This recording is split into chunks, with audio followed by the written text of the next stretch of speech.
E para iniciar, um termo que muitas pessoas acabam gerando alguma confusão, eu queria começar com o professor Olavo. Qual a diferença de globalismo e globalização?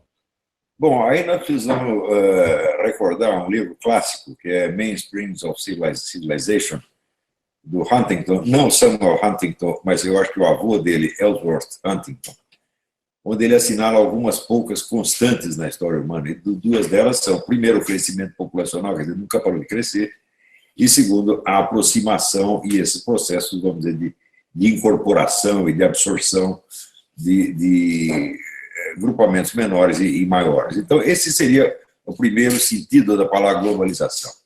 À medida que a população cresce, se expande, as comunidades políticas elas também crescem. O segundo ponto aí é a noção, vamos dizer, de império, que perpassa também toda a história humana, como eu assinalei no meu livro Jardim das Aflições, que é em grande parte o estudo sobre a ideia de império.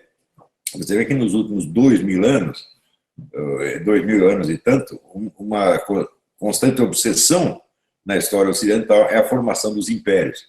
Os impérios se fazem sempre com ambições globais, chegam até um certo ponto e depois se desfazem. Todos eles baseados, inspirados de algum modo no modelo do Império Romano, que foi um grande empreendimento globalista também. Agora, no sentido corrente, nós falamos mais em globalismo e não apenas em globalização, ou seja, nós passamos de um processo histórico mais ou menos natural e constante para um plano determinado. Esse plano surge, até onde se sabe, com Cecil Rhodes, o fundador da Rodésia, o atual Zimbábue, que pensava já a ideia de um governo global e um dos meios que ele inventou para realizar isso era formar jovens intelectuais capacitados a desenvolver esse plano, produzir diagnósticos, etc, etc. Essa ideia inicial do Cecil Rhodes, ela foi se ampliando, e eu acredito que ela conquistou assim, praticamente todas as megafortunas do globo. Se você acompanha as reuniões do grupo Bilderberg, você vai ver que todos ali estão mais ou menos de acordo com a ideia de uma política centralizada, global, dentro da ideia geral de uma sociedade administrada. E esse é o ponto. Você vê no Brasil, praticamente não há lei que seja votada no nosso parlamento que não venha, de algum modo, pronto de centrais globalistas. Ou vem diretamente da ONU, ou vem dessas grandes fundações que promovem esta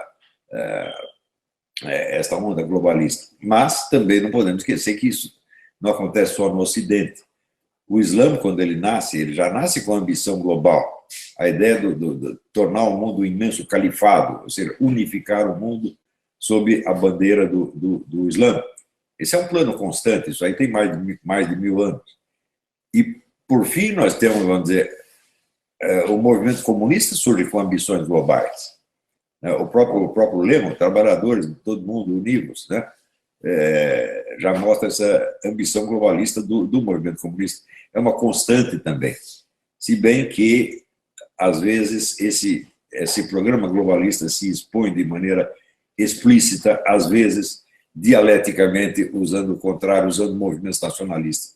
Quando se trata de você minar, por exemplo, um determinado poder imperial para facilitar o avanço comunista, os comunistas adotam, às vezes, um discurso nacionalista, localista, patriótico, mas isso é um movimento dialético, isso ainda está dentro do projeto global. De modo que nós temos hoje esses 3 grandes projetos globalistas. O primeiro, centralismo, pode ser simbolizado pelo grupo Bilderberg, o segundo, pelo movimento comunista, que não terminou, ele passa por metamorfose, hoje está muito esquisito, mas ainda é o mesmo movimento e com as mesmas pessoas.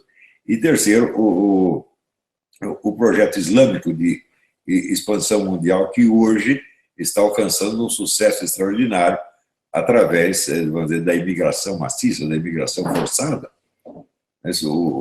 Claro que esses três globalismos, eles atuam de maneira completamente diferente, com estratégias muito diferentes e às vezes até incomunicáveis, ao ponto de os intelectuais, que representam um deles, nem, não perceberam, às vezes, a existência do outro. No Ocidente, muito se discute essa questão da imigração, mas a gente vê que quase todos os formadores de opinião que se manifestam a esse respeito, seja contra ou a favor da imigração em massa, eles desconhecem a bibliografia islâmica a respeito, não têm ideia de que o Islã é um plano de governo global. Eles desconhecem isso completamente. Sem esse fator, então você está vendo o efeito, mas você não está vendo o agente, a identidade do agente, né, por trás disso.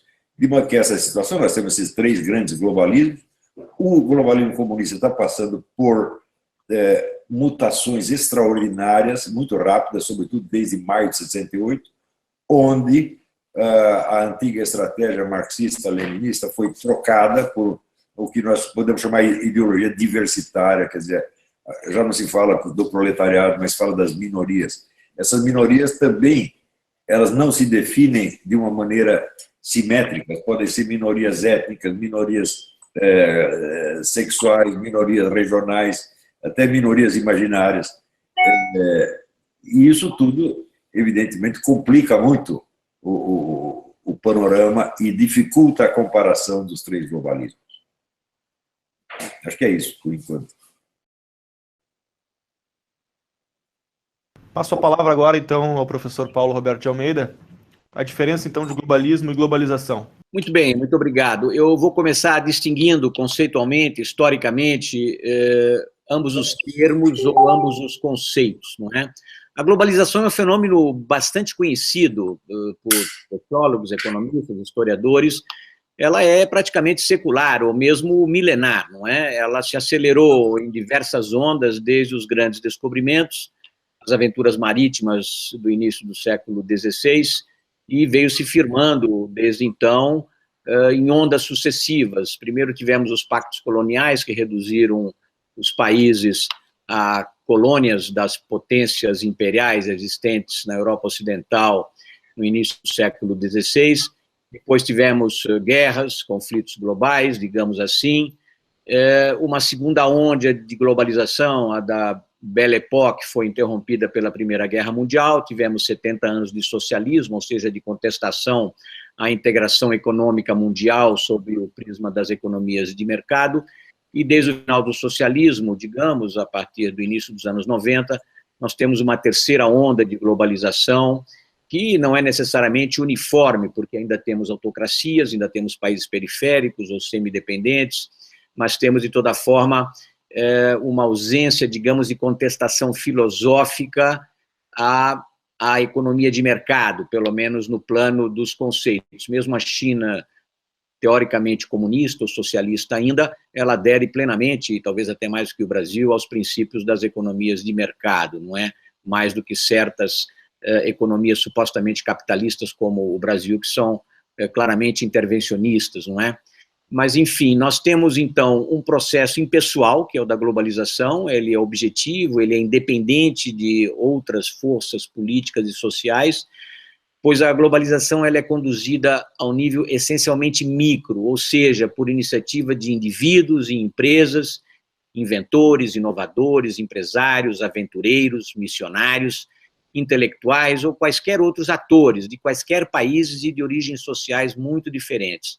Esses indivíduos, essas empresas, transcendem as suas circunstâncias locais ou nacionais para projetar-se além fronteiras, mundialmente ou até universalmente, graças aos próprios instrumentos, processos e mecanismos criados, deliberadamente ou não, pela globalização, ou seja, os meios de comunicação, de informação, que ultrapassam hoje as barreiras nacionais, os limites fronteiriços, e eles são feitos basicamente por indivíduos privados, ou seja, inventores, inovadores, ou até entidades institucionais com objetivos universalistas, não é? Empresas multinacionais ou mesmo nacionais que transmitem, transferem, vendem, oferecem os mais diferentes tipos de bens e serviços, mas, sobretudo, oferecem ideias junto com esses bens e serviços, conceitos, propostas, para uma maior integração entre as pessoas, entre as empresas, entre as instituições públicas e privadas. Essa é a globalização.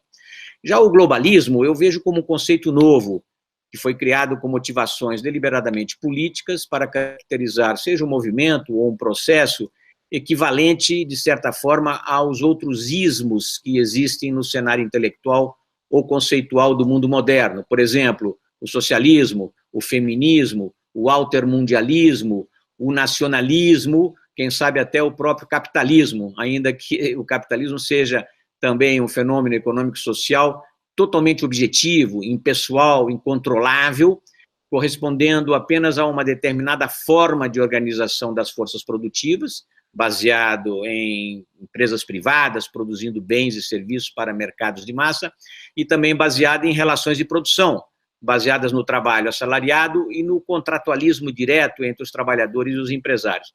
Como é que eu vejo o globalismo nessa diferenciação?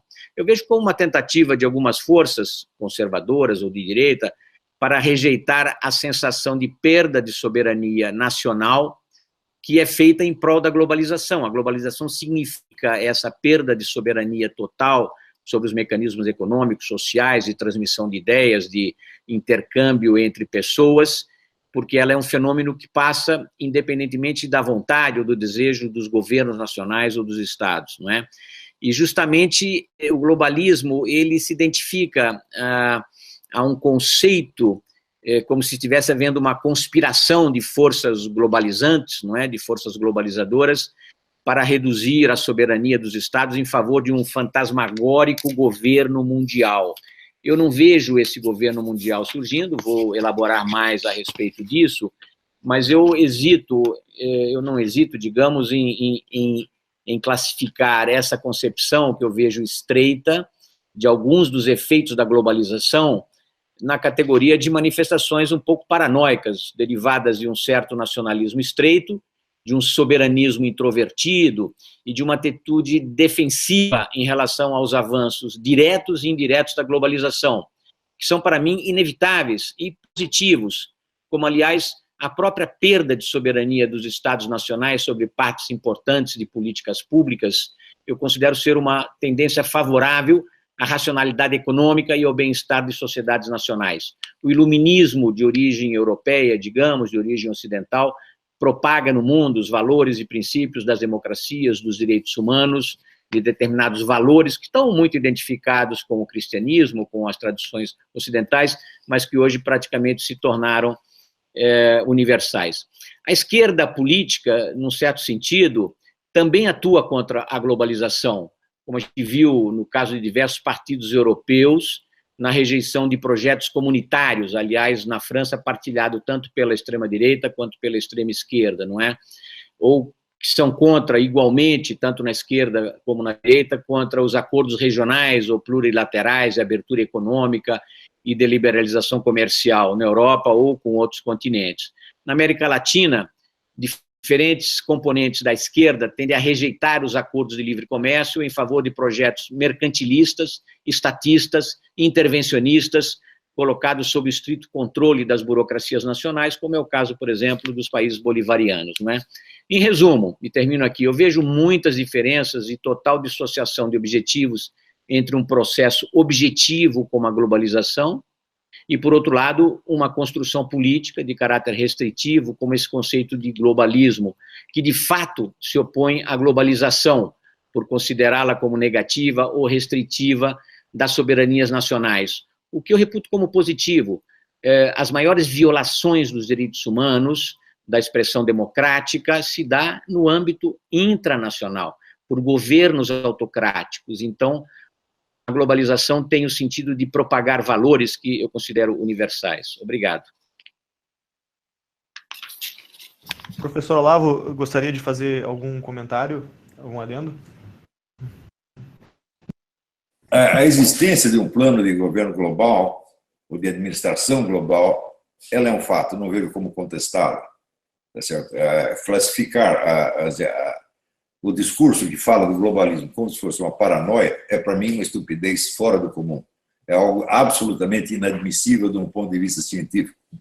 Quer dizer, a coisa está tão bem documentada que não vejo como negar. A pessoa pode não gostar disso aí. Por exemplo, se o sujeito tem simpatia pela ideia global iluminista, vamos dizer, de criar um mundo administrado onde tudo funcione pela racionalidade econômica, isso é a própria ideologia globalista. Tá certo? E ou nós vamos estudar os fatos, ou nós vamos partir para um discurso ideológico e dizer que ideológico é o oposto. Não é isso? Então, um problema que aparece aí é o seguinte: a partir de 1968, com a adoção pela esquerda desse discurso diversitário, aconteceu que a esquerda acabou sendo absorvida no globalismo. As resistências da esquerda ao globalismo são mínimas, são ínfimas. Em geral, quem resiste ao globalismo é pessoal de direita, nacionalista, tradicionalista, etc, etc.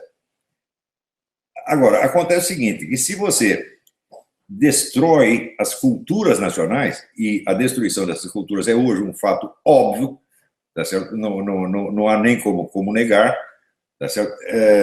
O que acontece?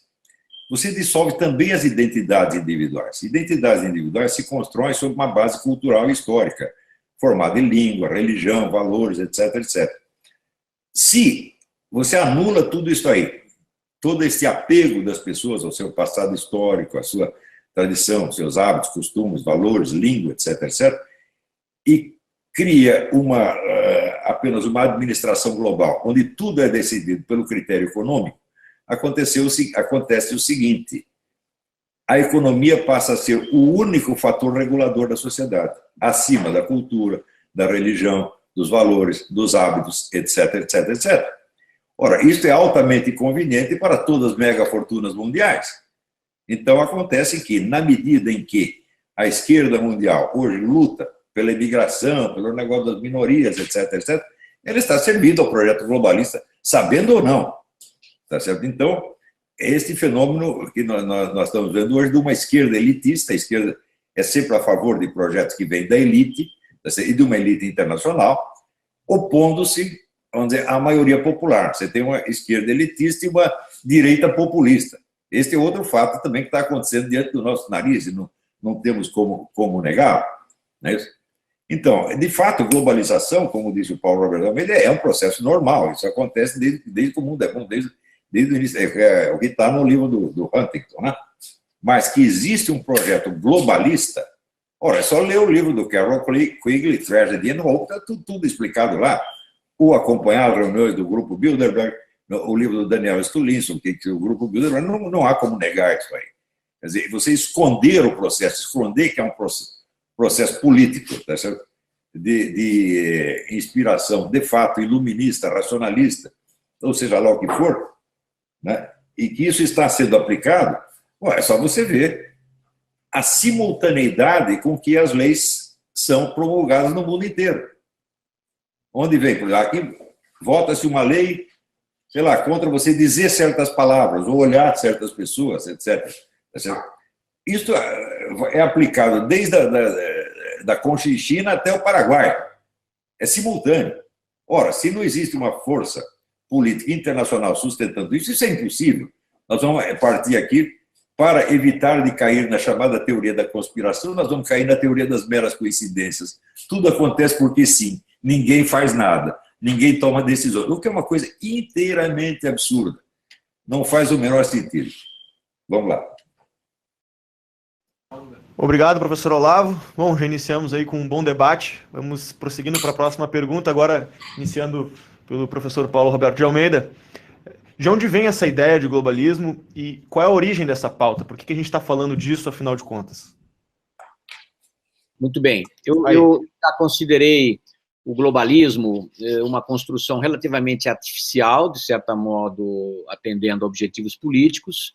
Ela tende, essa conceituação de globalismo, a restringir, a constranger, a fazer retroceder a globalização, que eu considero um processo positivo para a humanidade. O globalismo tende a considerar a globalização um processo que atua contra os interesses dos Estados nacionais, em favor de uma entidade que eu considero totalmente fantasmagórica, que seria esse governo mundial. Algo que é totalmente impossível de ser instituído.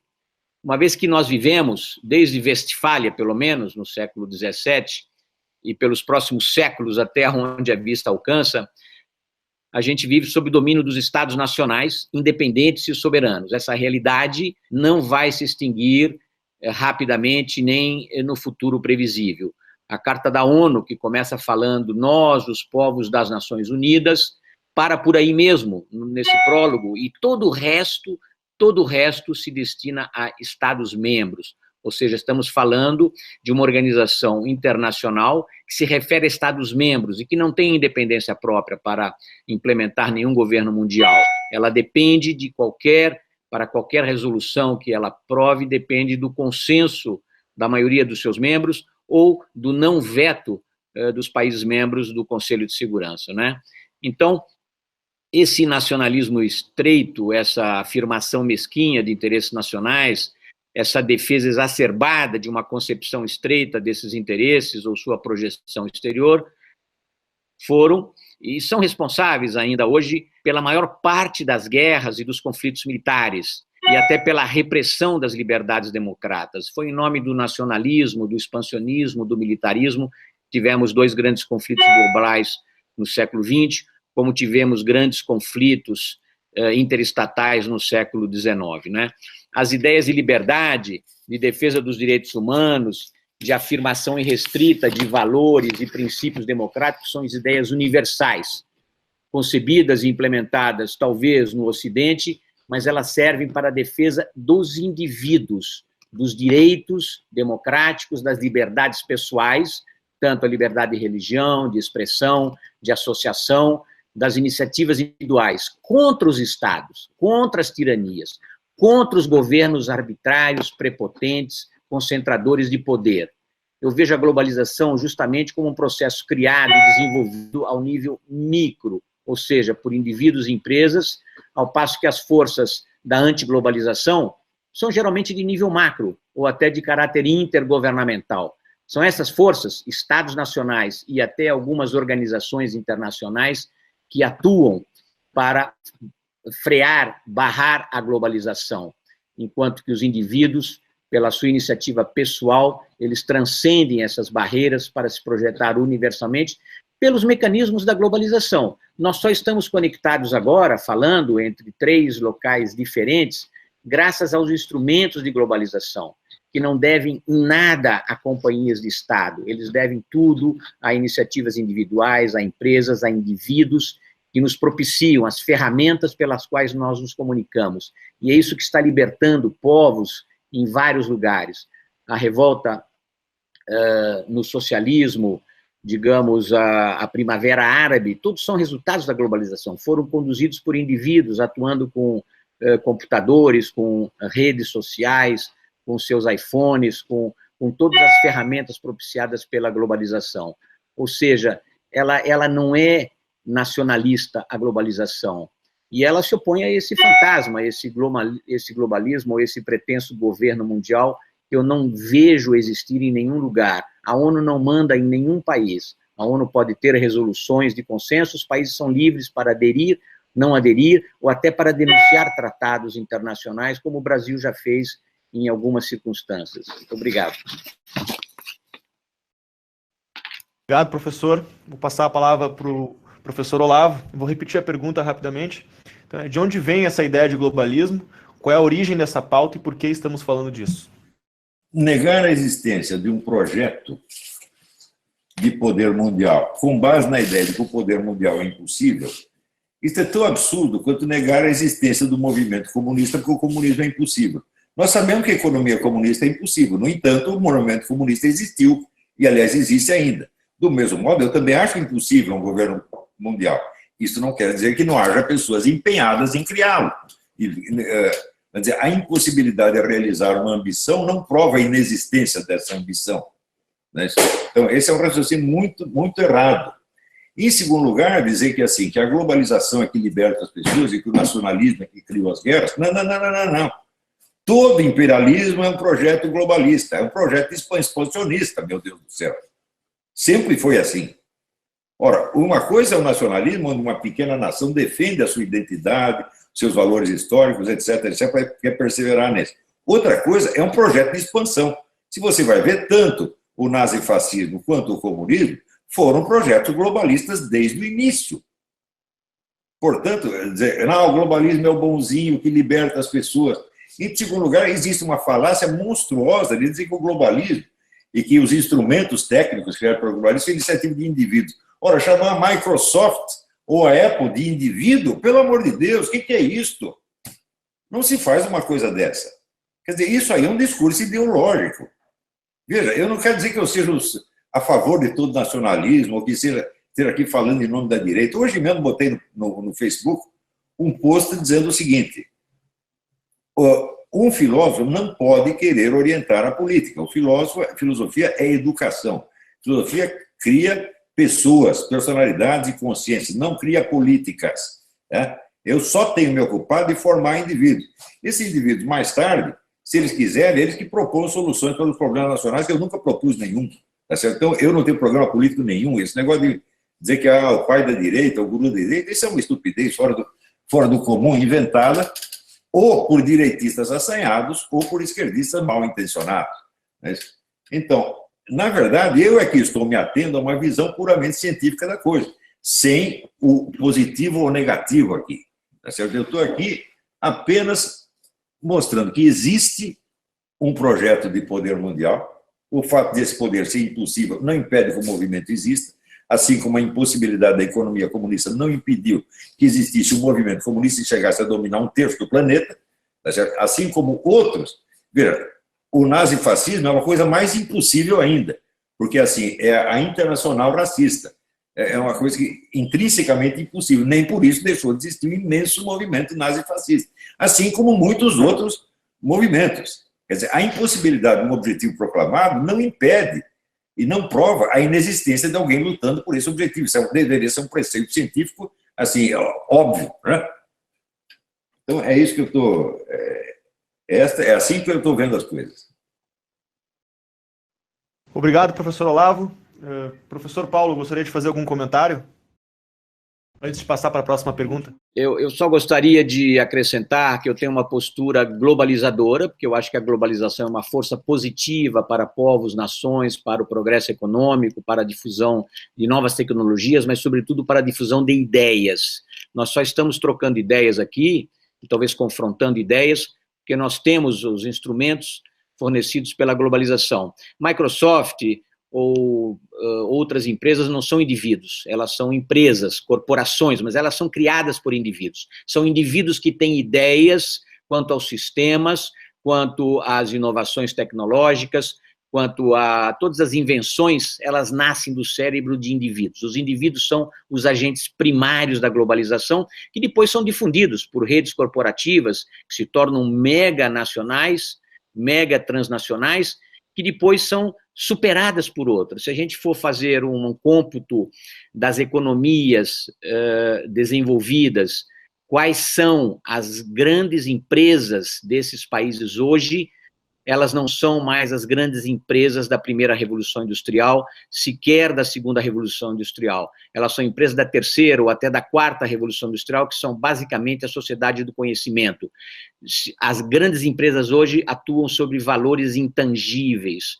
O senhor Bill Gates não extraiu 1 grama de minério, não explorou nenhum país do terceiro mundo, ele apenas elaborou conceitos, logaritmos, derivações da inteligência artificial, fez um programa adaptado a computadores, sim, feitos por outras empresas que até já abandonaram o terreno onde elas surgiram originalmente. A IBM hoje é uma empresa de serviços e não de fabricação de computadores. Essa é a evolução do mundo, essa é a globalização.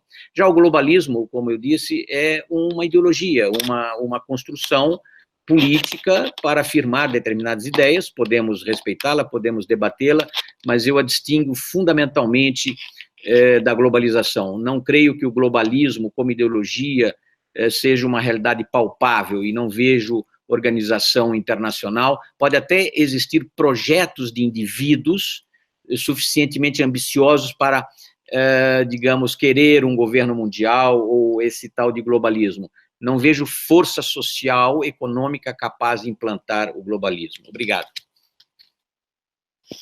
Obrigado, professor Paulo. Só gostaria, antes de prosseguirmos, reforçar que para nós é prazer imenso estar podendo participar desse rico debate e aprendendo com vocês. Então, mais uma vez, muito obrigado por estarem participando. Passando para a próxima pergunta, então, agora iniciando com o professor Olavo. Quem são essas entidades? ONU, União Europeia, fundações, etc. Qual o propósito? O que elas defendem? Por que elas nasceram e com qual dinheiro atuam? Desculpe. Toda essa ideia de administração global, ela não surge de estados, ela surge de mega empresas, de grandes empresários, como, por exemplo, o próprio Cecil Rhodes.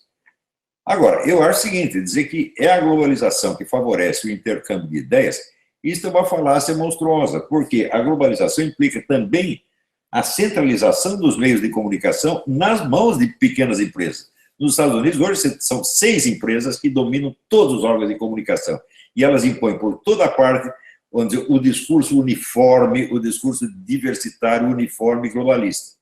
Tá certo? E não há mais liberdade de expressão aqui. Hoje mesmo, eu estava vendo assim, no YouTube, qualquer discurso que vá muito contra essa coisa é suprimido imediatamente. Você vê, outro dia, o presidente da Hungria fez um relatório mostrando os efeitos malignos da imigração em massa no seu país. Isso foi censurado pelo YouTube. Ora, o que é censurado pelo YouTube é censurado no mundo inteiro. Então, em vez disso favorecer o debate de ideias, isso favorece o controle das ideias. E isso é uma coisa que todo mundo sabe, todo mundo percebe no dia a dia. Qualquer usuário do Facebook percebe que há um critério globalista e diversitário, ou seja, juntando a ideologia das grandes empresas com a ideologia da esquerda de 68, tá certo? E que o critério de seleção é baseado inteiramente nisso. Então, outra coisa, se as empresas são criadas por indivíduos, ora, os estados também, meu Deus do céu. Todos os estados nasceram, vamos dizer, de líderes. Por exemplo, se você pegar, da onde surge a aristocracia europeia? A aristocracia europeia surge basicamente da reação às invasões bárbaras. Então, os líderes que se projetavam na defesa local, então recebiam da população terras, dinheiro, etc., e se afirmaram, então, como líderes. E no centro deles tinha um sujeito, o mais importante deles virava rei. Foi assim que apareceu. Sempre foi, vamos dizer, a iniciativa de indivíduos. Nenhuma ideia aparece na coletividade primeiro e na cabeça do indivíduo depois. Isso é impossível. Por exemplo, se você pega a teoria da relatividade, ela apareceu primeiro na cabeça de um sujeito só, Albert Einstein, e depois se disseminou. Poderia acontecer o contrário, quer dizer, todo mundo descobriu a teoria da relatividade e foi contar para Albert Einstein. Isso é absurdo, evidentemente. Então, tudo no mundo é iniciativa individual. Se ela corresponder às necessidades, às tendências da época, ela prolifera. Então, tanto os estados quanto as empresas são invenções e criações de indivíduos. Tá certo? Se você estudar, por exemplo, a influência de Napoleão Bonaparte na história europeia, as ideias que apareciam na cabeça de um sujeito que começava, era um tenentinho desconhecido, depois viraram nações inteiras, viraram códigos que alguns estão em vigência até hoje. Então, as empresas são criadas por indivíduos e os estados também, eu não vejo grande diferença nisso aí. Então, é isso. Professor Olavo. Professor Paulo, vou repetir a pergunta. Quem são essas entidades, ONU, União Europeia, fundações, etc.? Qual o propósito, o que elas defendem e por que elas nasceram? Com que dinheiro atuam? Pois não.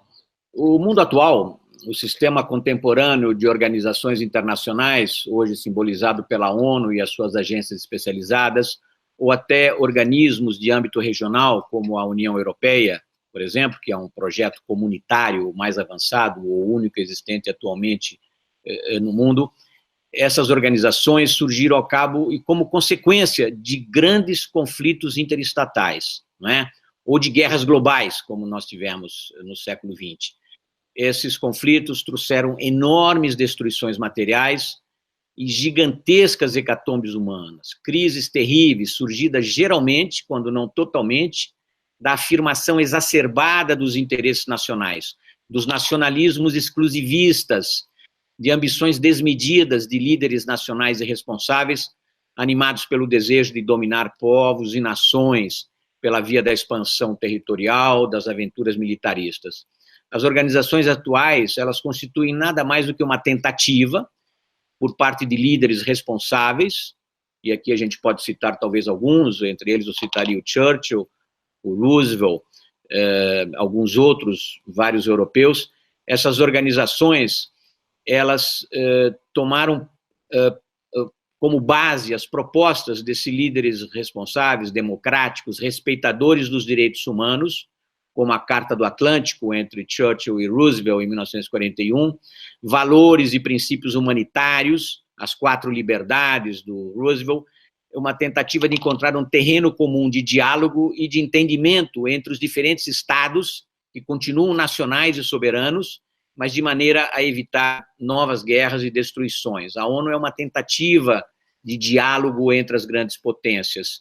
E talvez não seja pela existência da ONU que nós não tivemos novos conflitos globais, provavelmente mais pela ameaça da arma atômica. Mas a ONU não consegue controlar todos os territórios, todas as nações, e daí alguns conflitos interestatais, mas na maior parte das vezes o que temos hoje são guerras internas, conflitos civis de natureza religiosa, etc. Essas organizações internacionais, seja a ONU, seja a União Europeia ou o próprio Mercosul, no nosso caso, elas podem ser invasivas da soberania nacional, elas podem ser intrusivas na vida privada, podem ser destruidoras das soberanias nacionais, mas, num certo sentido, elas também são soberanistas, defensivas, restritivas, mercantilistas, pelas simples razões de que todas essas organizações são intergovernamentais e poucas são supranacionais, como a União Europeia.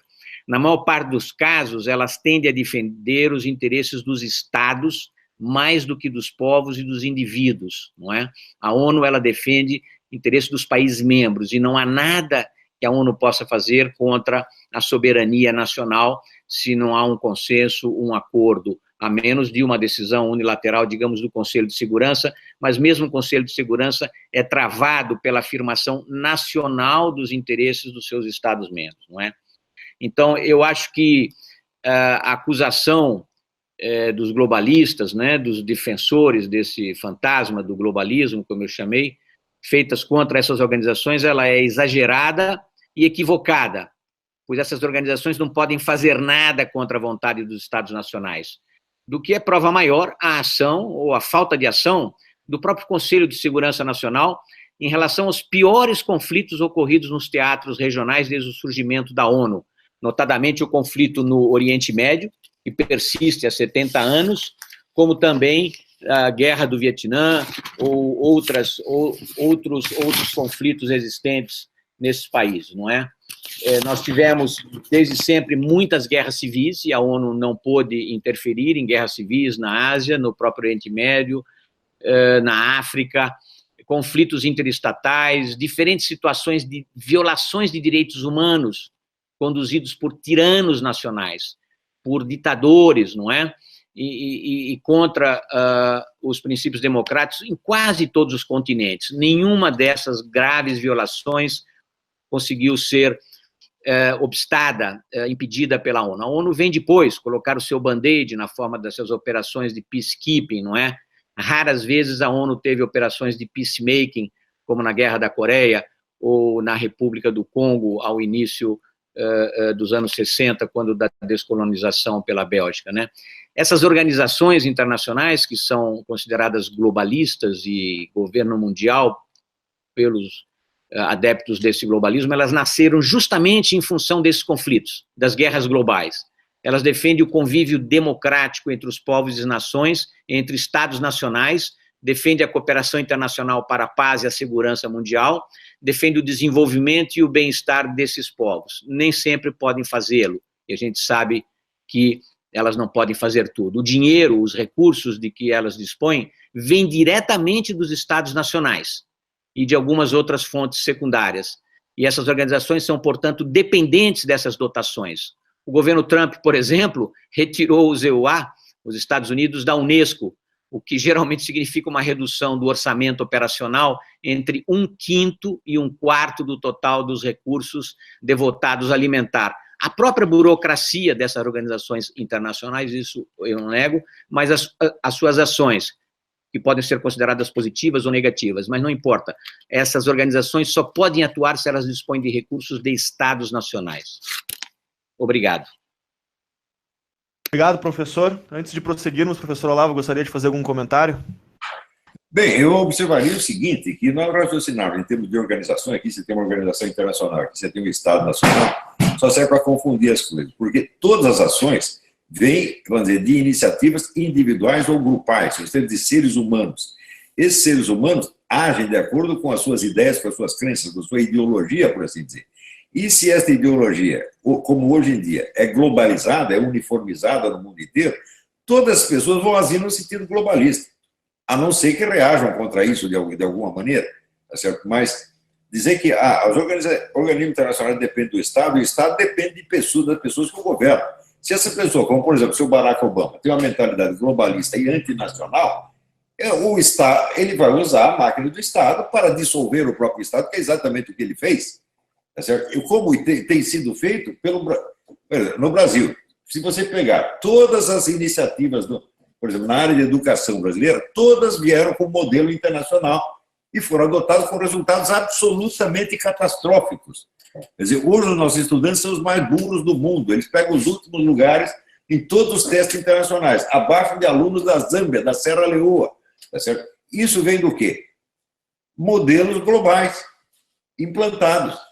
Pelo quê? Pelo próprio Estado Nacional, porque o Estado é uma abstração. Quem age não é o Estado, são as pessoas que o dominam, são as pessoas que governam. Assim, se as pessoas têm a sua mentalidade formada dentro da ideologia diversitária e globalista, elas vão agir em favor disto e não dos Estados nacionais. Em segundo lugar, esse negócio de opor globalismo, vamos dizer, às agressões imperialistas é um absurdo, porque todo imperialismo é globalista, por definição, todos eles têm planos globais. Não houve ninguém que fizesse uma guerra nacionalista só para permanecer dentro do seu território. Isso seria inteiramente absurdo. Quem luta para ficar dentro do seu território, para dominar apenas o seu território, é a nação agredida por um poder globalista, por um poder imperialista. Imperialismo é globalismo. Dizer, não, o culpado de tudo é o nacionalismo, e o globalismo é o bonzinho. Fala, não, o movimento comunista foi globalista desde o início. Ora, é só você ver que isso está em Karl Marx. A necessidade de unificar o mundo, vamos dizer, unificar o proletariado mundial e estabelecer um governo global, é óbvio, tanto que, quando eles viram que isso era muito difícil, isso na transição aí entre Lenin e Stalin, daí que eles inventaram a ideia do socialismo num só país. Isso tardiamente, porque o projeto globalista estava fazendo água. Mas isso não quer dizer que desistiram do projeto globalista, só adiaram. E adotaram, então, aquele discurso provisoriamente nacionalista durante a guerra, mas continuaram atuando globalisticamente na Ásia, na América Latina, em toda parte. Então é o seguinte, nós não temos conflitos entre nações, nós só temos conflitos entre esquemas imperialistas e globalistas. Isso foi no passado e isso é hoje ainda, nesses três esquemas globalistas que eu estou falando. Tem o esquema russo-chinês, que está em acelerada transformação e que, em parte, está tentando se integrar no globalismo ocidental, e temos o globalismo islâmico. Tá certo? Então, todo conflito de grandes proporções é conflito entre globalismos, não são, assim, nacionalismos exacerbados. O nacionalismo exacerbado, ele pode ser usado, às vezes, como discurso, como o Stalin usou. Ele até renovou, veja, colocar no poder por um movimento globalista, ele usa até a expressão mãe Rússia, para despertar no povo, usar as emoções nacionalistas ainda residuais que pudessem restar ali. Mas a política ainda era globalista. Então, só há grandes conflitos na esfera global, na esfera do globalismo e dos imperialismos.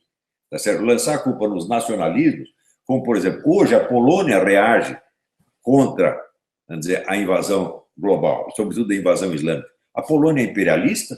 A Hungria é imperialista, por acaso? Não faz o menor sentido. Eles estão reagindo contra um poder global. A existência desse poder global é um fato. Agora, raciocinar em termos da ONU e do regulamento, da estrutura administrativa da ONU, e opor aquilo à estrutura administrativa do Estado, como se organizações abstratas fossem agentes históricos reais, não, isso é sonho, ilusão, poesia e romance.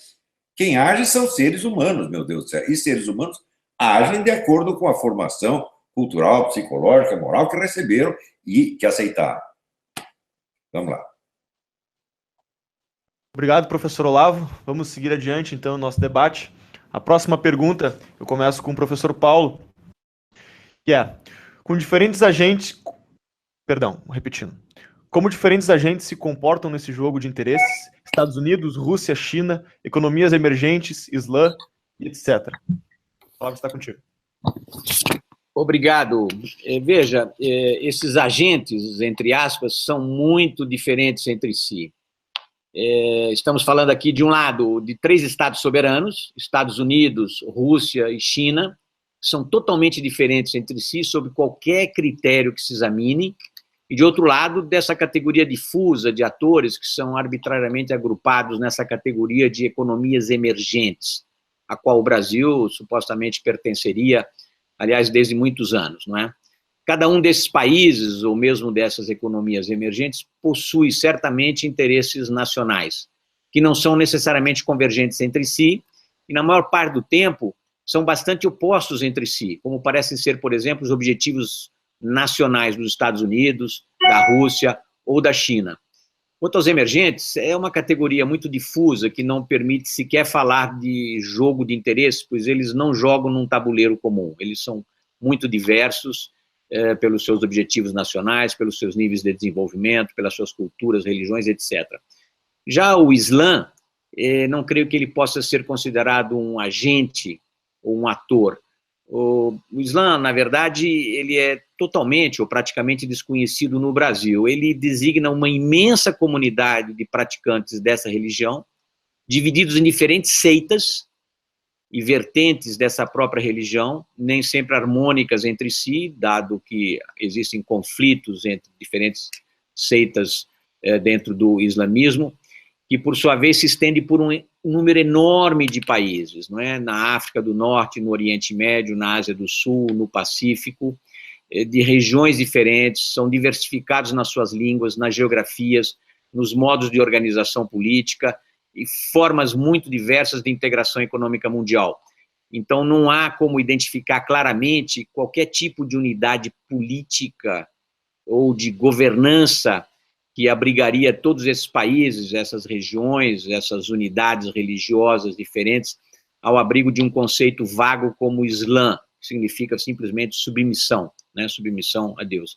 Existe, por exemplo, uma organização islâmica que não tem sequer unidade de visão ou de coordenação do comportamento, das ações dos governos desses países membros para tratar, por exemplo, do problema mais intratável da atualidade, que é justamente o terrorismo de base islâmica, na verdade fundamentalista, um terrorismo sectário que vitima primeiramente e principalmente os próprios muçulmanos e marginalmente os ocidentais, que seriam supostamente os inimigos principais desses terroristas fundamentalistas. Eu não vejo essa organização islâmica com uma estratégia comum de combate ao terrorismo islâmico ou a qualquer outro tipo de terrorismo. Então, há muita diferença entre esses agentes. Obrigado. Obrigado, professor. Vou passar a palavra agora para o professor Olavo, repetindo a pergunta. Como diferentes agentes se comportam nesse jogo de interesses? Estados Unidos, Rússia, China, economias emergentes, Islã e etc. Eu acho que o Paulo Aurélio tem toda razão ao dizer que esses agentes são muito diferentes, às vezes até a comparação fica impossível. Mas eu queria lembrar, com relação ao Islã, em primeiro lugar, o Islã tem uma unidade profunda que transcende todas as suas divisões locais. Em primeiro lugar, você tem a unidade, a própria unidade religiosa e a unidade de língua. A língua sacra ou língua litúrgica é a mesma em todo o mundo islâmico. Não há um muçulmano no mundo que não saiba de cor várias passagens em árabe clássico. Ele tem que recitar isso todos os dias. De maneira que o árabe clássico é o instrumento de unificação de tudo. E o modus operandi do Islã, o modo de combate do Islã, sempre foi mais na esfera cultural, moral e social do que na esfera político-militar. Isso desde o início. E é assim até hoje. Ora, você não vai poder comparar isso com o modo de ação de um Estado nacional como os Estados Unidos, por exemplo. Os Estados Unidos vai tentar agir por meios políticos, econômicos e militares. O Islã não precisa disso. O Islã quer conquistar a vitória na esfera cultural e moral primeiro, para depois impor o seu poder político, se possível. Outra coisa, os Estados nacionais e os outros agentes têm pressa, porque a ação deles é condicionada, é balizada pela duração da vida do indivíduo, ou de uma família, por exemplo. O Islã não tem pressa. Os objetivos do Islã são para milênios. Ele pode ir com uma lentidão extraordinária. Os outros não podem. Então, não tem nem como comparar os modos de ação. Agora, negar que o Islã seja um agente, bom, é negar o poderio crescente do Islã, em toda parte. Por exemplo, você vê aqui na China, as famílias só podem ter um filho. As famílias islâmicas podem ter dois. Né? Não é que você tem uma expansão islâmica brutal dentro da China. No Brasil, o Islã, você pode ser desconhecido, ele é desconhecido pela mídia, que isso é um bando de ignorantes, mas o Islã está numa expansão vertiginosa no Brasil. Eu acompanhei isso desde o início, quando tinha assim, meia dúzia de muçulmanos, todos eles de origem estrangeira, você não tinha muçulmano brasileiro praticamente, eram todos de origem ou árabe, ou persa, coisa assim. Hoje você tem uma tremenda expansão do Islã no Brasil. Então, o Islã age sobretudo por essa... Veja, quando o sujeito se converte ao Islã, ele rompe os seus laços com todos os não muçulmanos, ele não conversa mais, ele desaparece de circulação. De modo que a expansão islâmica, a não ser que você observe de perto, ela é invisível. E, de repente, se vê que eles têm um poder extraordinário. Por exemplo, na França, em Paris, eles podem paralisar todo o trânsito para realizar os seus rituais na rua. Ninguém pode fazer isso. Se você for fazer uma procissão, paralisar a cidade de Paris por causa de uma procissão católica, isso vai ser proibido. Outra coisa, e no Ocidente existe hoje uma perseguição anticatólica na esfera cultural, social e moral, correspondente à perseguição violenta, corporal, física, que acontece no mundo islâmico. Os islâmicos e comunistas estão matando 150 mil cristãos por ano. Isso é um estudo feito pelo Michael Horowitz, que não é nem cristão e nem islâmico, que é um judeu, é o melhor estudioso da coisa. Ele disse, são 150 mil mortes por ano. Ou seja, o genocídio continua. Tá certo? E a globalização não alterou isso em nada. Ao contrário, a expansão islâmica vai aumentar isso. Ao mesmo tempo que você tem isso nos países islâmicos, você tem o permanente boicote anticristão. Aqui nos Estados Unidos você tem milhares de leis, tá certo? Que proíbem praticamente o sujeito de expressar suas convicções religiosas, caso elas sejam cristãs. Quer dizer, você tem uma perseguição anticristã no país cristão, como tem no Brasil também. Tá certo? Isso tudo é o quê? É efeito da globalização, meu Deus do céu. Seja a globalização ocidental, que adere à ideologia diversitária. Por que essas mega empresas aderiram ao discurso diversitário? Um dia eu fui convidado pela Associação Câmara de Comércio Brasil e Estados Unidos para ir a uma homenagem a uma grande empresária brasileira. E a empresária chega lá, começa o discurso fazendo uma apologia da Revolução dos Jovens em maio de 68. Que coisa extraordinária. Quer dizer, o capitalista agora virou socialista. Por quê? Porque essa ideologia diversitária que promove as minorias étnicas, sexuais, etc., contra as soberanias nacionais e contra as tradições nacionais, dissolve os valores culturais e impõe a economia como o único padrão de racionalidade da sociedade. Ou seja, isso é o império das mega empresas. Então, assim, quando elas viram mais de 68, leram Herbert Marcuse, Theodor Adorno, etc., esfregaram as mãos e falaram, mas isso é uma maravilha, é o socialismo que nós queríamos, é o socialismo perfeito para as mega empresas.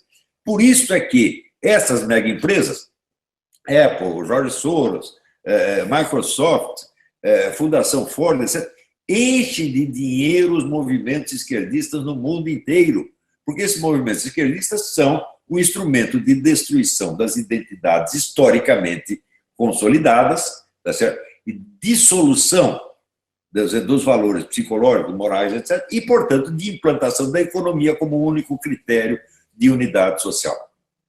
Este é o mundo, a sociedade administrada mundial, ela está sendo implantada neste momento.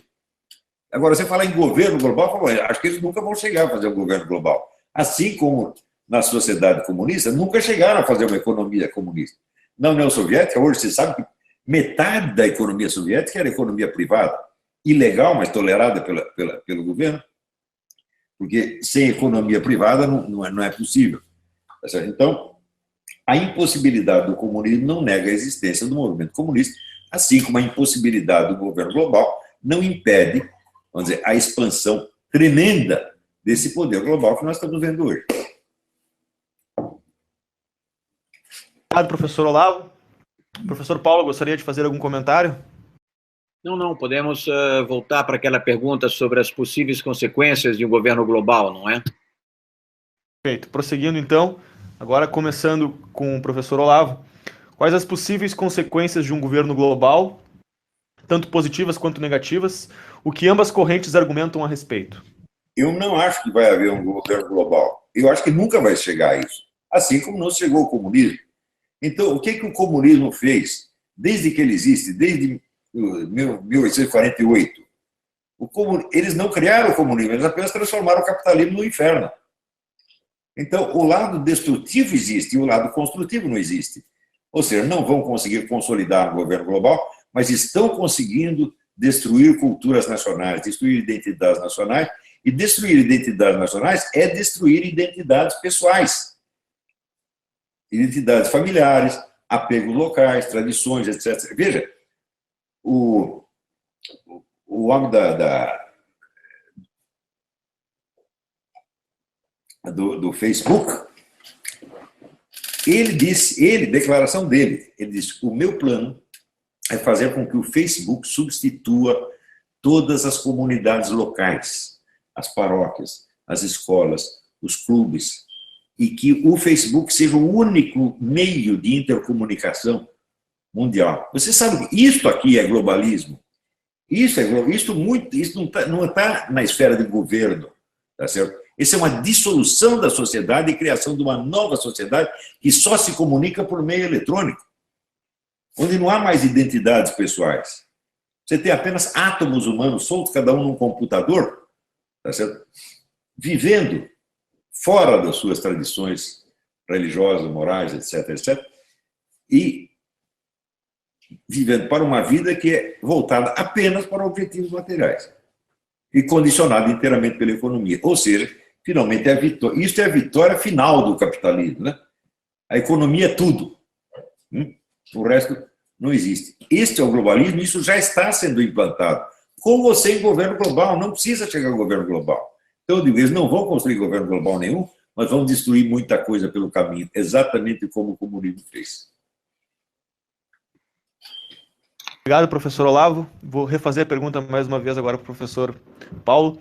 Quais as possíveis consequências de um governo global, tanto positivas quanto negativas? O que ambas correntes argumentam a respeito? Muito bem. Eu não falaria sobre possíveis consequências de que eu já classifiquei de fantasmagórico governo global, porque isso significaria, em primeiro lugar, considerar que essa construção seja possível, que ela esteja perto de ocorrer, que ela possa emergir futuramente, ou que esteja sendo seriamente considerada por essas entidades, não é? Por essas organizações internacionais, ou por estadistas, ou dirigentes nacionais interessados nesse tipo de agência, organismo supranacional, que serviria para se substituir ou até se opor aos Estados nacionais. Pode até ser que grupos, indivíduos, pessoas, movimentos tenham tal pretensão, mas eu, pessoalmente, considero não apenas que tal tipo de governo global é totalmente indesejável, mas também considero simplesmente que ele é impossível nas atuais condições das relações internacionais contemporâneas, dos sistemas existentes de cooperação e de coordenação entre Estados soberanos, que são membros da ONU e de suas agências especializadas. A ONU e as suas diferentes agências, inclusive aquelas que são relativamente independentes da ONU, porque têm o seu plano orçamentário próprio, como é o FMI e o Banco Mundial, que funcionam em outras bases, não é pelo capital acionário e não pelas dotações dos Estados-membros, essas organizações, os organismos que são controlados pelos governos mais poderosos, né, as 5 potências do Conselho de Segurança da ONU e alguns outros atores que, mesmo não sendo parte desse círculo restrito, têm grandes capacidades políticas, financeiras, militares, como, por exemplo, os membros do G20, não é? O G20 faz mais de 90% do PIB mundial, do comércio, dos investimentos, e provavelmente ele faz a totalidade do poder de fogo de que se dispõe no mundo, sem que eles sejam capazes de evitar conflitos na periferia, porque as armas são disseminadas por quaisquer Estados-membros, mesmo os mais diminutos, não é? Então, eu não considero que exista essa possibilidade de um governo global. Mas eu também não considero que exista, no mesmo patamar, na mesma condição de igualdade conceitual, 2 correntes, não é? Correntes identificadas de opinião, que seria uma globalista, não é? E a outra antiglobalista. Elas seriam, hipoteticamente, constituídas, seja por partidários da globalização, e a segunda por seus opositores, não é? Ou vice-versa, qualquer que seja o sentido que se atribua a esses 2 conceitos, não é? Esse maniqueísmo conceitual, para mim, ele é artificial, não corresponde a qualquer movimento, processo ou projeto concreto, num ou noutro sentido, ainda que, como eu disse, pessoas ou grupos de pessoas venham agitando tais ideias. Na verdade, apenas os opositores de direita da globalização falam de um governo global, ao passo que os seus opositores de esquerda preferem ser chamados de altermundialistas, não é? Eles pretendem, utopicamente, a construção de um outro mundo possível, que seria não capitalista, que não seria pró-mercados, mas seriam partidários dessa coisa chamada economia solidária, defesa do meio ambiente, contra as supostas maldades das multinacionais, a defesa das minorias, não é? Indígenas, mulheres, povos periféricos que estariam sendo ameaçados por capitalistas globais, segundo esse politicamente correto, muito disseminado hoje nas nossas academias, né? Então, eu não acredito nessa possibilidade de um governo global e não tenho maiores considerações a fazer sobre essa entidade fantasmagórica, a não ser descartar essa hipótese. O mais próximo, talvez, que a gente esteja dessa ameaça, entre aspas, né, pode ser representado muito precariamente pelas instituições comunitárias da União Europeia, hoje simbolizadas pelo euro. Mas o euro não é senão uma etapa mais avançada das 4 liberdades criadas pelos tratados de Roma 60 anos atrás, ou seja, liberdade de circulação de bens, liberdade de circulação de serviços, de capitais e de pessoas. A moeda comum, que não é ainda a moeda única da União Europeia, representa, de fato, uma perda ou abandono de soberania política e econômica por parte dos Estados-membros, mas isso já estava implícito desde a origem, ao se aprovar a constituição de um mercado comum, que chama, naturalmente, a uma moeda comum, né? Mesmo esse tipo de arranjo é parcial e limitada, e não deixa de sofrer contestações dos próprios países membros, quando determinadas medidas, convertidas em resoluções comunitárias, ameaçam infringir direitos nacionais desses membros, como aconteceu agora com o Brexit da Grã-Bretanha, quando a Comissão de Bruxelas, por exemplo, parece extravasar do seu mandato concedido pelo Conselho Europeu, que é um conselho intergovernamental, ou seja, dominado pelos Estados-membros, e quer harmonizar disposições diversas que tenham impacto na vida econômica e social das comunidades nacionais. Países podem abandonar soberania nacional de forma voluntária, como feito por diversos países membros da União Europeia, em favor do euro, ou em favor de diferentes disposições e arranjos comunitários, ou seja, supranacionais, ou países podem abandonar sua soberania por graves crises, catástrofes. Muitos países abandonaram suas moedas nacionais em favor do dólar nos últimos anos. Lembro aqui o El Salvador nos anos 80, ou o Equador já no início dos anos 2000, ou o Zimbábue mais recentemente. Todos esses países são fracassos econômicos e tragédias nacionais de direitos humanos que tiveram que abandonar suas moedas nacionais, que é o símbolo mais expressivo, mais evidente da soberania, em favor de uma moeda estrangeira ou internacional, porque eles eram incapazes de garantir aquilo que os povos querem: bem-estar, segurança quanto ao poder de compra, direito de propriedade, estabilidade na sua vida econômica, não é? Uma outra instância política, supostamente destinada a instaurar uma suposta ou alegada governança global, seria o G20, não é?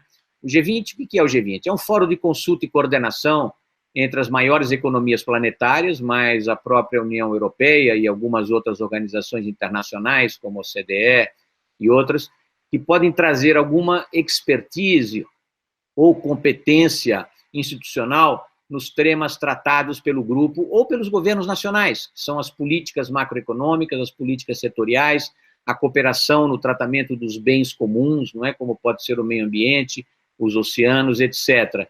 A gente deve lembrar que o G20, que foi chamado, ou convocado, ou ressuscitado, não é, quando da crise de 2008, provocada primeiro pela crise imobiliária nos Estados Unidos, depois pela sua crise financeira em 2008, que se tornou uma crise global, que redundou na grande recessão, não é, segundo a terminologia dos economistas, mas que pode se estender também para outros terrenos, essa coordenação: meio ambiente, segurança internacional, bens comuns, etc.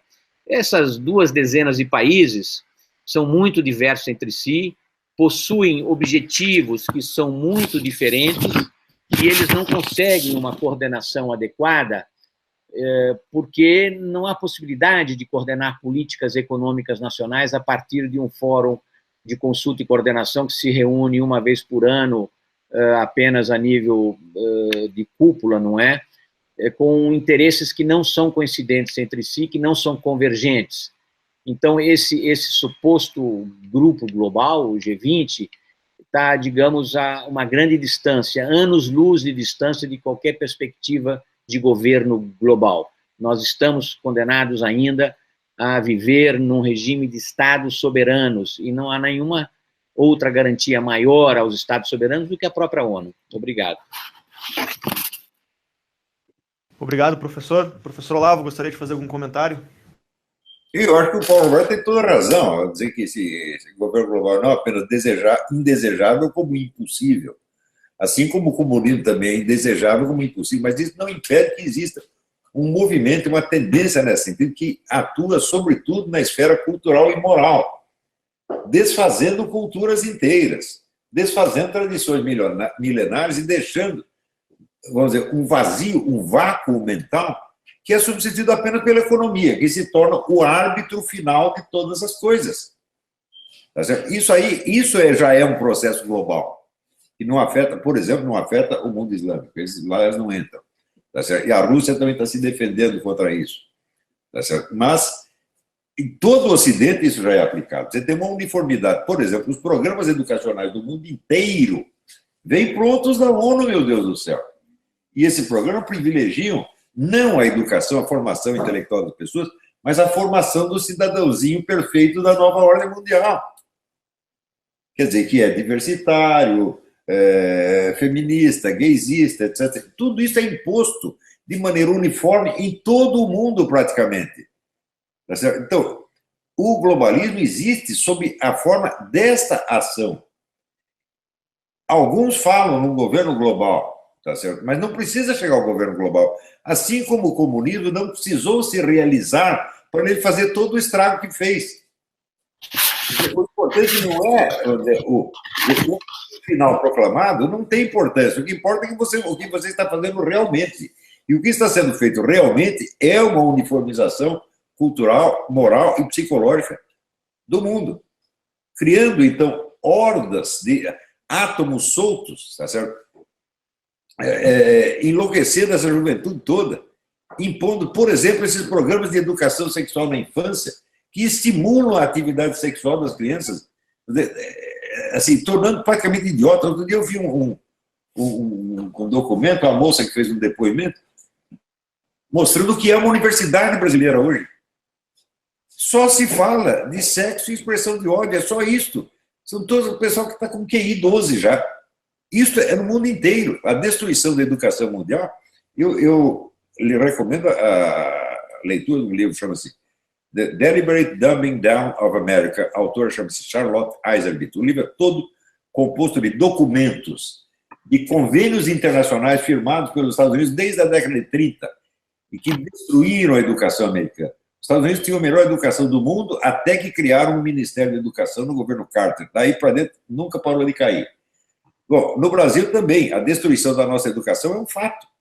E todos os programas são programas que são impostos por poderes internacionais. Então, o governo global não vai existir, mas nem por isso ele vai deixar, o movimento na direção globalista deixa de produzir os seus resultados letais. As vantagens econômicas talvez existam, mas eu acho que são duvidosas. Por exemplo, eu duvido que a adoção da moeda internacional pelo Zimbábue tenha melhorado os direitos humanos no Zimbábue. Duvido que isso aí tenha acontecido. Tá certo? Também, por exemplo, a China atualmente está disputando até uma liderança dentro do globalismo ocidental, do próprio globalismo ocidental, tá certo? Mas isso não está melhorando em nada a situação dos direitos humanos na China. Ao contrário, a perseguição aos cristãos continua, embora o cristianismo esteja em expansão também dentro da China. Não é isso?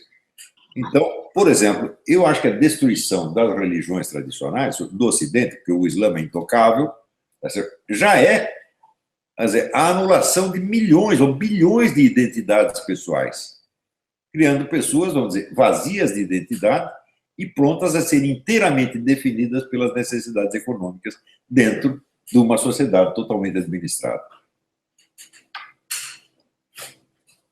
Obrigado, professor Olavo. Vamos encaminhando, então, para a nossa última pergunta. Professor Paulo, o que devemos esperar como próximos passos dos antiglobalistas e dos possíveis globalistas, né? O nosso debate é muito democrático, amplo, com base em dados, em leituras, em percepções, mostrou que não existe aqui uma base conceitual adequada para definir esses próximos passos, não é? Porque nós não temos aqui uma base comum de entendimento, cada um tem a sua concepção sobre o que seja o globalismo, o que seja a globalização, a governança global ou o governo mundial. E quando a gente não tem uma definição muito clara, não é, do que sejam esses interesses nacionais, dos vários agentes do sistema internacional, a gente caminha para um diálogo que talvez seja de um impasse, não é? Pelo menos pelo que eu venho constatando até aqui. A minha compreensão do mundo atual, não é? Ela é baseada em meus estudos, em minha experiência própria, minhas leituras de natureza econômica, política, e também a minha observação sobre esse desenvolvimento muito diferenciado, muito desigual dos países e regiões. É um fato, por exemplo, de que a América Latina era uma espécie de classe média no mundo até meados do século passado, não é?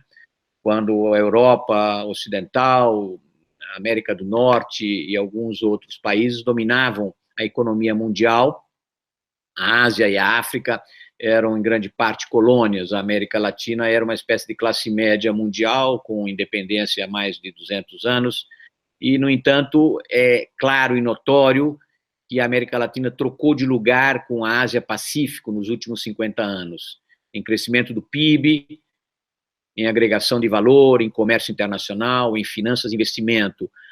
O próprio mundo ocidental está perdendo paulatinamente a dominação sobre a economia mundial. O mundo norte-atlântico, que foi esse que dominou os países, as nações, a economia global nos últimos 5 séculos, está sendo substituído pela grande bacia do Pacífico, não é? Para onde tendem a se deslocar os grandes movimentos comerciais, os fluxos de bens, serviços, de ideias, de tecnologia, investimento, o que não quer dizer que isso vá diminuir a importância da Europa Ocidental ou dos Estados Unidos Atlânticos na construção de conhecimento científico, na construção de ideias, de inovações. Eles vão participar com uma parte menor do PIB, do comércio, dos investimentos. A Ásia-Pacífico tende a adquirir maior importância como peso, pelo menos peso relativo, mas a importância científica, cultural, tecnológica, sobretudo os valores humanitários da democracia, dos direitos humanos, permanecerão ocidentais ainda durante muito tempo, não é? Então, a gente caminha para uma transição, para algum tipo de configuração mundial que não está muito claramente definida agora. O governo americano parece querer abandonar a globalização que ele liderou pelos últimos 50 ou 60 anos, e o Império Chinês, um governo autocrático, não é? Emerge como uma grande economia planetária, o primeiro comerciante global, grande investidor na América Latina, grande provedor de capitais, de tecnologia e de produtos manufaturados, e ávido consumidor de todas as commodities que ele encontra na África, na Ásia do Sul e, sobretudo, na América Latina, onde ele, de fato, já desmantelou as bases de funcionamento do Mercosul pela penetração comercial em cada um dos países, né? No pós-guerra, eu digo pós-Segunda Guerra Mundial, a partir de 45, 47 em diante, as relações internacionais estiveram dominadas pela bipolaridade, que estava organizada em torno dos dois grandes atores da era atômica, não é? O que foi perturbado mais adiante pelo desgarramento da China do mundo socialista soviético, não é? E pelo neutralismo de uma parte de países periféricos que evitavam colocar-se claramente de um ou outro lado dessa bipolaridade, e muitos desses países ditos neutralistas faziam chantagem, seja com a União Soviética, seja com os Estados Unidos, para barganhar maiores vantagens nacionais em troca da sua adesão a um ou outro campo, não é? O Brasil, na maior parte desse tempo, por força de um anticomunismo oficial, que caracteriza o Estado brasileiro, os governos brasileiros desde a intentona comunista de 1935, talvez mesmo desde antes, e sobretudo durante o governo militar, o Brasil sempre se colocou do lado ocidental da bipolaridade, mas ele tornou-se, a partir dos anos 70, claramente afirmativo na defesa dos seus interesses nacionais, em busca de uma trajetória própria de políticas nacionais de desenvolvimento, o que levou o Brasil, inclusive, a distanciar-se, em algumas instâncias, das posturas, das posições defendidas pelos países líderes dessa suposta coalizão de interesses ocidentais, não é?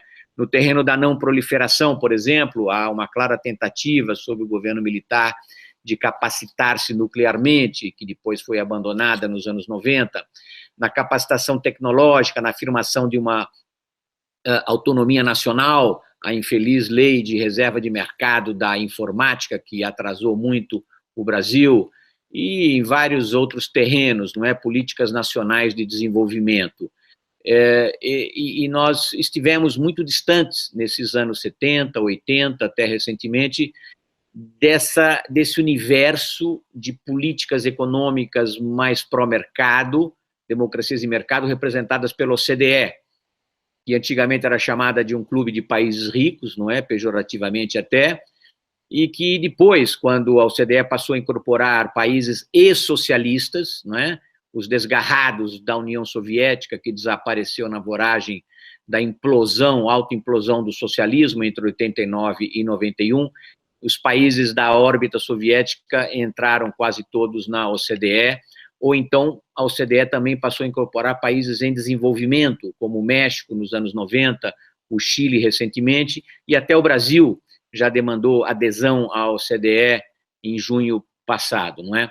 O Brasil é um país em desenvolvimento, mas é praticamente conhecido pelo seu protecionismo renitente, existente, consensual entre as elites, por um intervencionismo estatal exacerbado, por um nacionalismo histórico, por uma introversão persistente das suas políticas econômicas, macroeconômicas e setoriais, por uma burocracia intrusiva na vida dos cidadãos. E, portanto, nós temos diversas restrições ao empreendedorismo de livre mercado. O Brasil passou recentemente a vergonha de ser desclassificado naquele índice das liberdades econômicas do mundo. Nós saímos da terceira categoria, que é a dos países parcialmente não livres, para a quarta categoria, que é a dos países não livres economicamente, não é? Isso devido ao governo inepto lulopetista, que nos levou à maior recessão da nossa história, não é? E a um gigantesco fenômeno de corrupção, não é? Nós temos muitas restrições, temos um ambiente de negócios deplorável, não é? Mas tivemos muitos exageros perpetrados desde décadas, desde o início do século, por governos ineptos e reconhecidamente corruptos, não é? Nós tivemos isso recentemente, a famosa nova matriz econômica, um fracasso total em matéria de políticas econômicas intervencionistas, que nos levaram não à grande depressão dos anos 30, não à grande recessão de 2008, mas ao que eu chamo de grande destruição. O Brasil foi destruído economicamente pela gestão inepta, incompetente, corrupta do lulopetismo. Então, o Brasil, na fase atual, segundo o meu entendimento, a minha opinião, ele tem todo o interesse nessa fase de transição governamental que nós vivemos, não é? De aproximar-se bem mais do modelo OCDE de governança econômica e de aperfeiçoar a sua governança nacional em direção de padrões e práticas mais conformes àquilo que os anglo-saxões chamam de accountability, ou seja, a responsabilização dos governantes, a transparência dos procedimentos e ter uma maior qualidade na vida democrática, o que não é claramente o caso atualmente, não é? Por isso mesmo, depois de mais de uma década e meia de retrocessos institucionais e de deficiências de governança, estendendo-se por todas as áreas das políticas públicas, com uma expansão enorme dos níveis de corrupção política e até empresarial, eu tenho que o interesse nacional deve voltar-se agora para uma recomposição do seu sistema político, com reformas importantes na legislação partidária e eleitoral, por uma revisão fundamental das nossas políticas econômicas, no sentido da abertura econômica, da liberalização comercial, para uma maior disposição do Brasil de uma maior integração à economia mundial, ou seja, no sentido não do globalismo, mas da globalização. Essa é a minha ideia sobre os caminhos futuros. Obrigado. Obrigado, professor Paulo. Professor Olavo, a última pergunta, então. O que devemos esperar como próximos passos dos antiglobalistas e dos possíveis globalistas?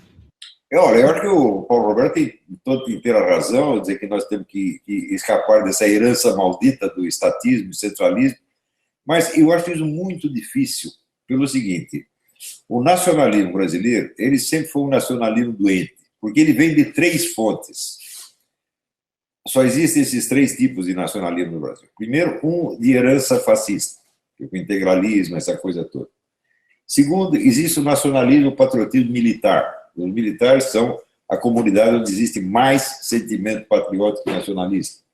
Em terceiro lugar, houve o nacionalismo de tipo comunista, voltado mais para o anti-imperialismo, entre aspas. Essas três fontes são estatistas. Não há outro nacionalismo no Brasil, né? Então, ou inventamos um novo, que nada deva a essas três fontes e que seja capaz, vamos dizer, de se afirmar de maneira adulta, correta, perante as realidades econômicas, como está aí propondo o Paulo Roberto, ou então nós vamos repetir os mesmos erros de sempre. Quer dizer, ou nós cedemos tudo à influência global, nós nos deixamos governar, né, pelos organismos internacionais, que vão decidir o que as nossas crianças vão aprender, o que nós vamos comer, o que nós podemos dizer não podemos, ou não podemos dizer, ou então vamos voltar à velha política estatista a pretexto de nacionalismo. Nós temos que sair desse impasse. Nós precisamos de um novo, por assim dizer, um nacionalismo esclarecido, um nacionalismo que seja capaz de fazer face às realidades da economia. E eu acho, assim, ainda hoje, a corrente mais sensata dentro da economia mundial ainda é a que saiu da economia austríaca, o von Mises, Hayek, etc. Quer dizer, em matéria de economia, os liberais têm razão. Isso não tem como negar que eles têm razão. Mas, por outro lado, o liberalismo no Brasil sempre foi globalista e internacionalista. E o nacionalismo é estatista. Ora, nós precisamos fazer uma combinação de nacionalismo na esfera cultural, moral, educacional, com a racionalidade liberal na economia.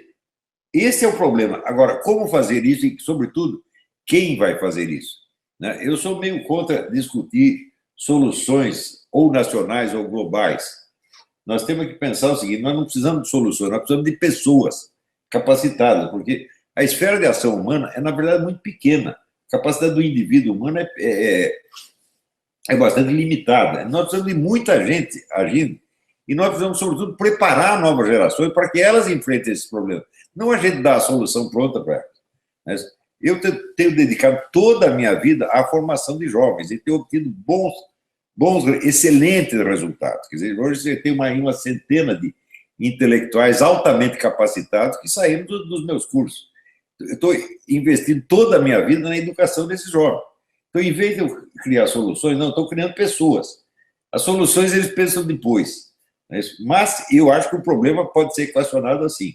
Nós temos que nos livrar de um nacionalismo estatista para criar, vamos dizer, um patriotismo racional, economicamente racional.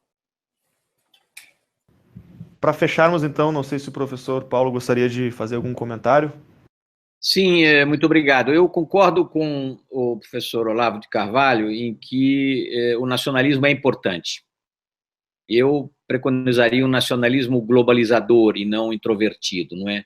Na verdade, se a gente for considerar o mundo como ele o mundo ele é incapaz de dar ordens ao Brasil, a não ser que as realidades internacionais se impõem, não é?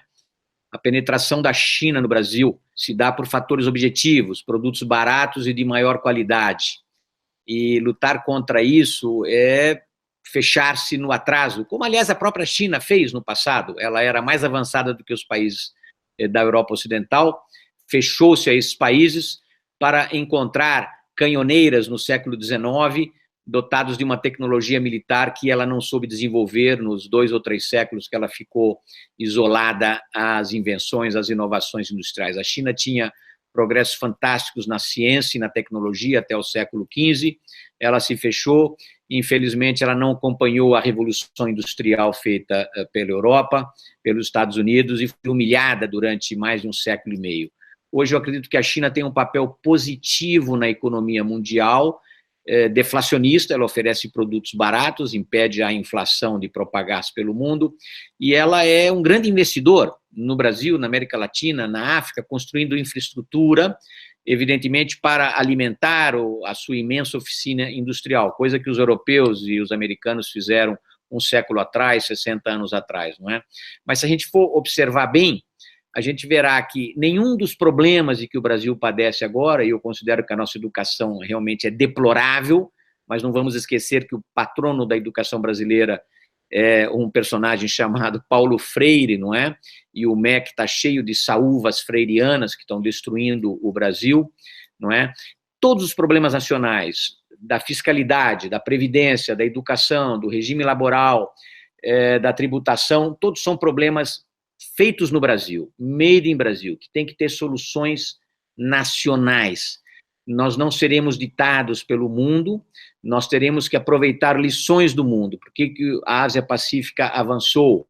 Porque ela cometeu menos erros do que o Brasil, do que a América Latina na área fiscal, monetária, cambial.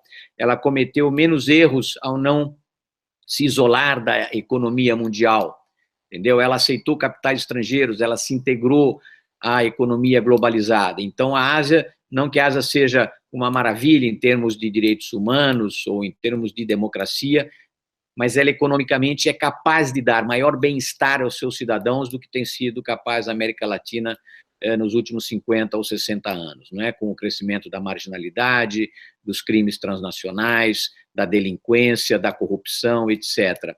Então, os problemas nossos são nacionais.